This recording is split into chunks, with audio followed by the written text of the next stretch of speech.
এই দেশে রাজার ছেলে রাজা হবে, বংশানুক্রমিক পরিবারতান্ত্রিক রাজনীতি এই দেশে আর চলবে না।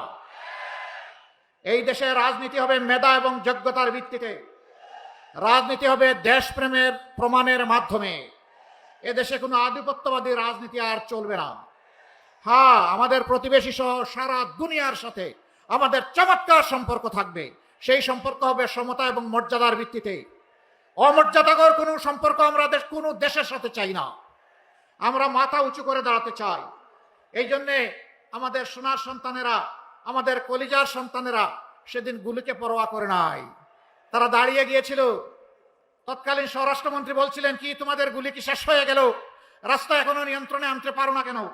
তখন একজন অফিসার বলেছিলেন, স্যার, একটা গুলি মারি একজনই পড়ে দ্বিতীয়জন দাঁড়িয়ে যায়। এইটাই বাংলাদেশ। এই যুব সমাজকে থামানো যায়নি, থামানো যাবে না ইনশাআল্লাহ।